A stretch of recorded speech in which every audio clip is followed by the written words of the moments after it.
Hey guys, welcome to the Fanatics show. This is episode 179. Actually, it's 29. Wait, okay. I'm getting ahead of myself. I'm Charles. Ryan here. Okay, here's what we've got on tap for you guys today. Kim will be bringing you the news along with Walter, who's also going to join Ryan and I in this episode's discussion.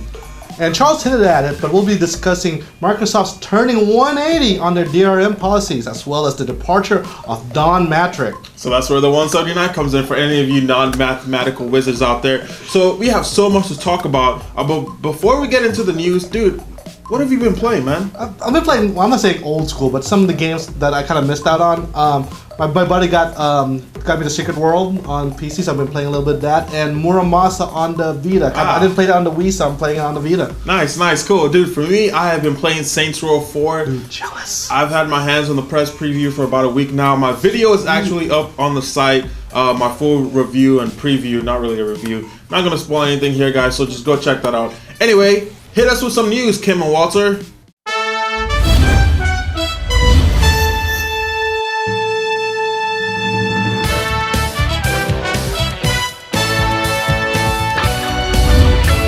Saints Row 4 fans down under will have to import the Saints this summer if they want to play as the President of the United States.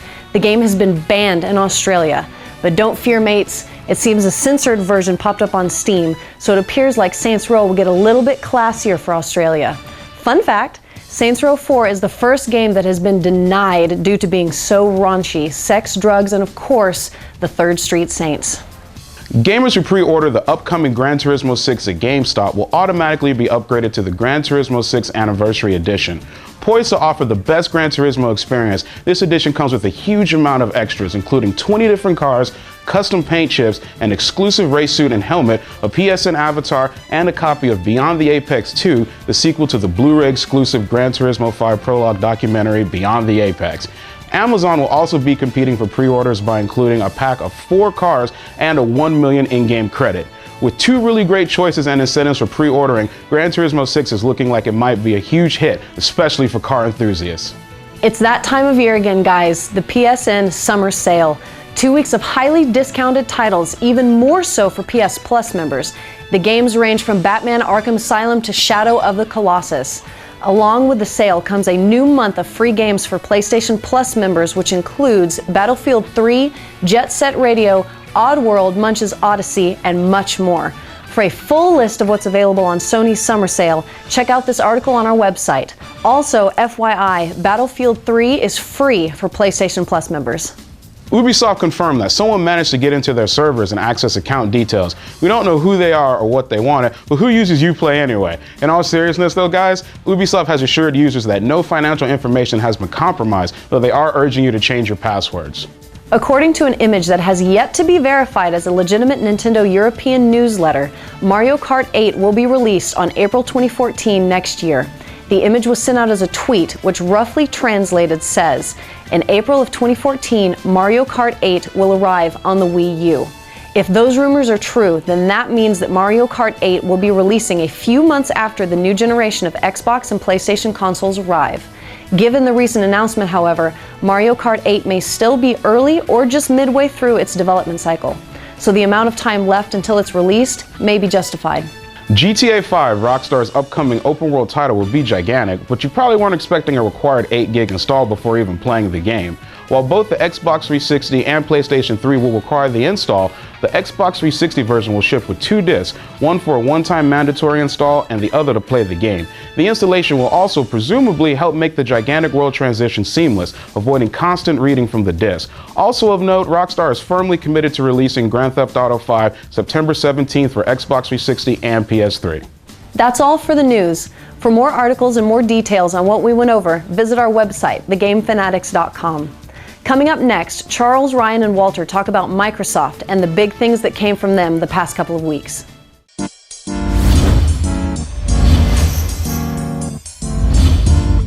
Alright guys, now we're going to talk about Microsoft and that ridiculous 180 that they pulled. No, the 179 because now Don Mattrick left. Oh yeah, so Don Mattrick. -1. Exactly. Alright, so, you among us are, the Microsoft I mean, okay, so for a while now, I was the Microsoft fanboy. I was going to defend them. Ever since I got my Vita or I got my PC, I kind of weaned away from being the Microsoft fanboy, but I still kind of behind them. As for me, when they pulled out they kind of pulled back and say, hey, we're not going to do this DRM. I think that's a bad move. First of all, PR horrendous. Don Mattrick, what he said during E3 about just get a Xbox 360, well, horrible. But they were trying to innovate. They were trying to play the long game where they were going to be like Steam. What do you guys think? I think that it might be a case of too soon. You don't want it to be like a Dreamcast scenario when you have this really cool console that does all this stuff, but nobody knows what to do with it. I think that them pulling DRM was actually, smart for their sales, because if you look at the numbers and you see the way that, Sony has overtaken Microsoft, and it kind of puts a little smile on my face. There's been so much contention, people arguing about the fact that, Microsoft is the better, producer of games, they're the better PR company, and I said that a lot. One of my biggest gripes about Sony was that they needed to learn PR, and now they come out here, they show us an amazing console, and regardless of the fact of if they dropped the price right before they stepped on stage or what, I mean, their PR handled everything, took everything to stride, and just knocked the ball out of the park. Tides have turned, man. Microsoft is now, flopping around trying to figure out what to do and how to redeem themselves and how to, make their console a success. What do you think, Walter? Well, I do have to say that I'm a little disappointed in Microsoft the way they just immediately turned their decision around after a lot of the uproar off of their decision. But it's funny you mentioned the Dreamcast, because that's pretty much the reason why they instituted this DRM, because the Dreamcast was a really good console, but it was so easy to pirate games, and that's why Sega lost so much money. I remember dudes having spindles of games, like CDRs, and so like that was like MVC2, right, and then dudes Crazy Taxi, so I think that's why they tried to use the DRM, but and some of it I do definitely agree with, because they were trying to go with a cloud-based model like Steam, but then some of the other ones were kind of ridiculous, like have to have the Kinect connected all the time. Yeah. The 24-hour check-in. Well, see, actually, I'm sorry to interrupt you, but dude, if they attach a 3G modem, kind of like with Kindle, a free 3G that all it did was call up the Microsoft servers and say, hey, this is a game, I think I'll be okay with that. They can't really go back and say, oh, guess what, we're taking $100 off. Lol, it's $2.99. If they did, regardless of how funny and stupid it will make them look, would you think that would cause sales to go up? Not as much as probably Microsoft would hope, because there's so much bad stigma on it now. With that said, I don't know if it's because of us, because we're closer to the game industry. Maybe we're the ones that are overreacting. I think it actually would convince some people to buy to buy the Xbox One.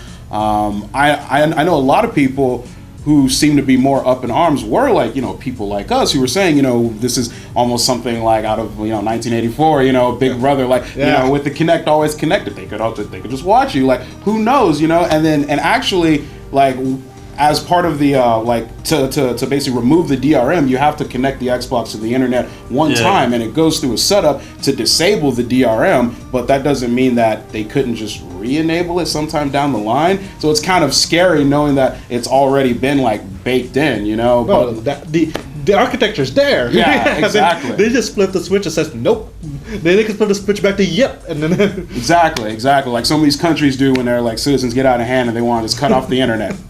Now what? Yeah, I think leaving it in the hands of the developers, that's something I'm cool with, as opposed to just the hardware manufacturer saying it's either this or it's not. I like to just vote that way. I completely agree, dude. I think that'll be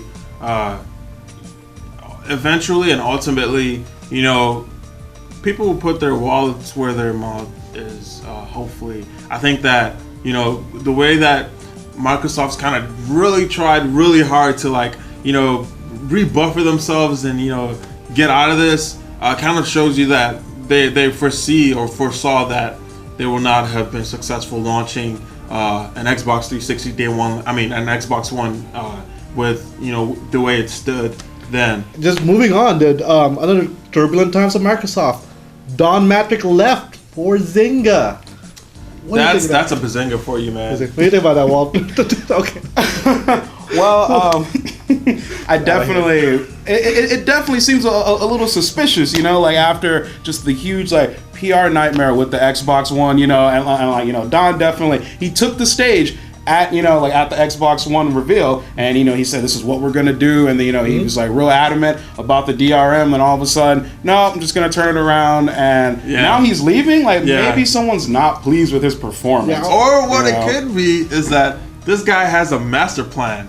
He's been in bed with Zynga, and they're working on their own console, and he's like, all right, our biggest competition right now is who else? Ourselves. And I mean, and you know, Zynga is definitely in trouble, but I think the next move they're trying to make is with the real money gambling market. You know, people basically gambling with real money, and I think maybe they feel like, you know, Mattrick can help them, I guess, just, you know, synergize everything they need in regards to like the hardware, software, getting teams to, you know, to just, you know, synergize, buzzwords, and, you know, basically just, you know, get the company going back where it needs to go. That's crazy. That is a crazy notion, but I mean, hey, you know, all signs are pointing to the fact that mobile gaming is rapidly, immensely expanding. So I mean, that's where the money's at. Microsoft's yet to announce his successor. Steve Ballmer stepped in, but you know, he's a CEO. He just like pretty much like swept that under his giant pile of, you know, things that he's taking care of. He's an angry, sweaty man. Exactly. So it's kind of interesting to see. I think that the next couple of weeks will be really interesting at Microsoft, seeing how this whole thing plays out from now until the launch of the Xbox. Yeah, they're launching a console without a console guy. Without their pitch man, essentially. Yeah. So it's turbulent times. So these next few weeks, months until the Xbox One releases, really crucial. Really, you know, spotlights on Microsoft. Walter, what do you think they're gonna do? I think they're just gonna keep doing what they've been doing. Just try to tout the fact that, you know, actually they're probably not even gonna talk about the DRM. Just focus on like just the new games and what, you know, features are gonna come out with. Basically just, you know, flaunt the positives and try not to draw too much attention to the negatives. Ryan, what about you? I totally agree with Walter. They're gonna upplay the positives. They're gonna talk about not just Halo, Titanfall. Titanfall looks awesome, and even though I'm probably gonna get a PlayStation 4 first. If I'm gonna go over a next gen console, PC, I'm kidding. But now PlayStation 4 first, and then probably get Titanfall. I'll probably get a 360 Xbox One for Titanfall. What's probably going to happen? Microsoft's probably going to redeem themselves. Get something really cool. People will actually get their hands on the consoles, and it's not going to be. And then people are like, hey, this is not bad at all. And what I want to see is a real console war, though, because they're going to see Xbox One not being actually a great system. PlayStation 4 is going to be a great system, and I want a good old fashioned like console brawl. Yeah, because that's how we win. Walter. As it stands now, would you even consider getting an Xbox One? Probably not initially. I am kind of a Sony fanboy only because a lot of my friends have PlayStations, but also really just the fact, like I said, that they can just flip that DRM back on, like on the Xbox if they so choose. Like, oh, it's in your house now. What are you gonna do? Return it? Yeah. You know, like they both just came out of, actually they both haven't even really come out of the gate. Like this is more like a pre-game. So, you know, like Microsoft may actually do some stuff to wow me as a customer, to make me get their console. You know, like right now I'm leaning towards Sony, but nothing's set in stone for me yet. You know, I can easily be swayed with facts. Actually, one thing we forgot to mention, that it said so the publishers have the right to see if the games can be used or not. Yeah. Like, so what if EA, Ubisoft, or something like nope, whatever. So that's going to negate everything that Sony has worked for. What if like Ubisoft's like, nope, Watch Dogs, you can't trade it in. It's there forever. I'm probably going to end up eventually having both consoles. It's just a matter of time. I know that for me, I already have my PlayStation 4 reserved, and I didn't really consider the Xbox One just because of the fact that, you know, not only is it like it's a lot of money we're talking about, you know, being a gamer, man. It's a lot of, it's an investment, man. So, not a cheap hobby. So it's exactly. So that was my main thing, is, you know, trying to spend my money wisely, and you know, until I see something from Microsoft, because I felt really, you know, for Don Mattrick to step up there and, you know, spew all this stuff, you know, just get an Xbox 360. Xbox 360. I was like, well, you know what, fool? Maybe I'll just stick with my Xbox 360 and not even bother with the Xbox One. So that's the way I was feeling. But you guys really, man, you guys have opened my mind up to some crucial hotness. But yeah, anyway, you guys watching, thank you guys for sticking around. You can always, you know, follow us on Twitter, The Game Fanatics. We're always talking about stuff like this. And you can check out our site, thegamefanatics.com.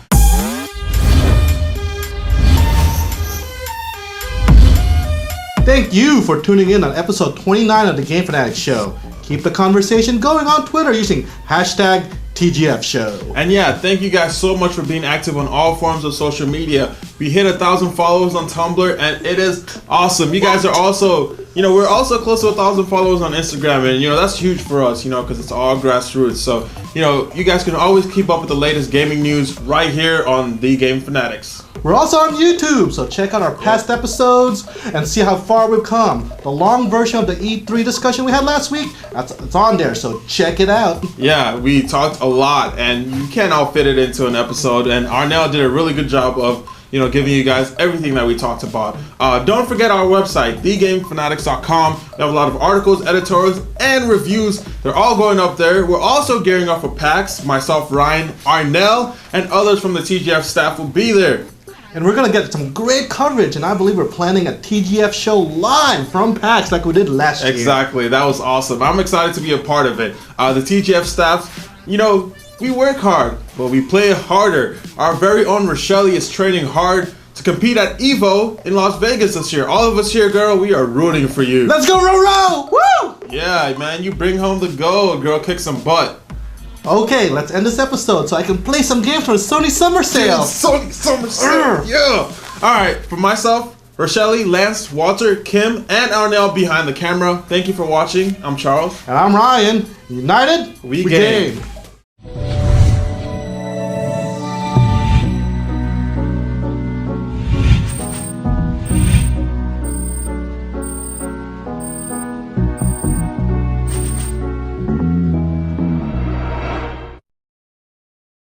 Hey guys, welcome to episode 79 of the Game Fanatics Show. I am your host. 179. Oh, sorry. Holy shit. We're on episode 179? No, we're not. Oh. Joke. It's a joke. Dude. Do you want to explain it to you too? Microsoft I know. Did a 180 and then they lost to Don Mattrick. Yeah. Okay. Don Mattrick. Alright. 3, 2. That's a highly complex mathematical equation. Like, it's a high concept joke. It's a very high concept joke. Jeez. You know black people don't know math. Come on, man. I was close to figuring it out. Oh, man. Yeah. Alright. Okay. We'll have a battle links later. Alright, ready? Way to stick up for your race, man. Alright. It's like, we're either all smart or we're all stupid. Come on. Exactly. And, you know, let's first go ahead and talk about what we've been playing, dude. Oh, wait. Sorry, I did not read this script. Man. Welcome to the Game Fanatics Show, guys. This is episode 179. I'm Charles. Dude, it's 129. We're not there yet. It's 29. It's 29. Oh, 29. Yeah. Damn! That's funny. All right. Remember, Asians can't do math either. Yeah, we know. Of course, you're good. Yeah. Okay. If you feel it's a bad take, we can do it again. Okay, I don't do bad takes, Arnell. Mario Kart 8 will Mario Kart the Ocho. So the amount of time left until it's curses. Right there at the end. Mario Kart 8 will be released on April. Hang on. I'm like, now I'm thinking about my bracelet and like, okay, I can't move my arm. All right, that's all for the news. For more articles and more detail on what we saw. I'm just like, and Walter talk about the Microsoft. Walter talk about Mark. What is that? Yes. Arnell, you may have a second take. 3. Now we're never gonna be able to do this. Okay. Beyond the Apex. Amazon will also be competing for sorry. You gotta keep rolling. With these two really You did like 2 and 4. yeah. 6 and 8. I could count evens. Just breathe in. Yeah. Woosah. That's gonna be on Outex probably, but whatever. Who uses Uplay anyway? In all seriousness though, guys, Ubisoft. What the hell is Ryan doing? Twerking? Yeah. Harlem Shake? Yeah. Oh, not too big. Yeah. Because you'll cover the... Well, who uses you? Sorry. Run it back, sorry. Avoiding constant interaction from the... Sorry. Sorry, little prop. Sorry.